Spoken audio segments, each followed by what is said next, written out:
Hey everybody, I am Sydney, and this is my summary and review of The Bell Jar by Sylvia Plath. Esther Greenwood, the main character, finished college and has won a 1-month paid internship at Ladies' Day magazine in New York City. While Esther is in New York, she becomes friends with a gal named Doreen. She gives off a Marilyn Monroe type vibe and dresses provocatively, chain smokes, and thinks this trip to New York is a joke. As you continue reading, you learn that Esther's life wasn't so great due to the passing of her father at age 9 and the continuous butting of heads between her and her mother due to different ideas of Esther's future. Esther's mother is not the only one that butts heads with her. Esther's boyfriend at the time, Buddy Willard, wants Esther to marry her, even though Esther has stated that she does not want to ever marry. He also minimizes the beauty of things Esther likes, for example, poetry. Later on in the story, Doreen introduces Esther to a man, and this is not the first man Doreen will introduce her to. Esther and all the other ladies go to a banquet for the magazine, and afterwards they all end up getting sick with food poisoning. As she is recovering from food poisoning, she gets a call from Constantine, which is a man that Buddy Willard's mother is acquainted with. Esther goes out with Constantine to an ethnic restaurant and meets other fascinating people, who by their accomplishments make her feel her own inadequacy. She plans to seduce Constantine, reveling in the thought of losing her virginity to an acquaintance of Buddy Willard's mother.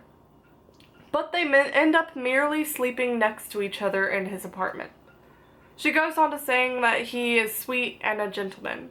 As the end of the internship at the magazine grows closer, Esther's enjoyment is being lowered. She is unable to stay happy, and she starts to go down a roller coaster of negativity. On Esther's last day in New York, she ends up going out with another man that Doreen had introduced her to. He later assaults her, but Esther finds a way to get out of the situation. The next day, she goes home to New England and finds out she has not been accepted to the writing program she applied to, for which makes Esther feel hopeless. As weeks pass later, Esther becomes depressed. She wears the same clothes for weeks, doesn't bathe, and she, as a writer, tries to write but cannot. And she cannot sleep. Since she cannot sleep, her doctor refers her to see a psychiatrist. When she goes to the psychiatrist, the doctor suggests shock therapy. Esther goes through one treatment and is now terrified of the procedure. After the treatment, she now has a lack of reasoning and becomes obsessed with the idea of suicide. After many attempts, cutting, hanging, drowning, she gets into a crawl space of her home and takes a bunch of sleeping pills. Goodness. She wakes up in the mental health hospital. She is then committed to an asylum and then moved to a private hospital where she meets many people, including Joanne, and a new doctor named Dr. Nolan, who does not scandalize her for what she says.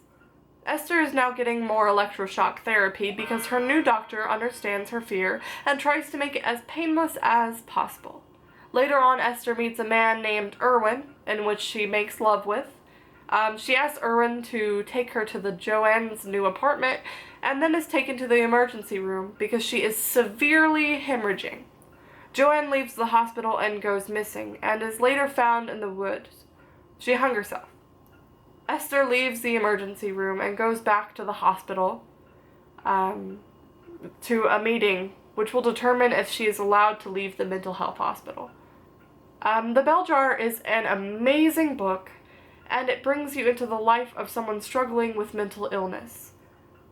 Sylvia Plath really captured what mental illness really is and how it affects people. Thanks for watching.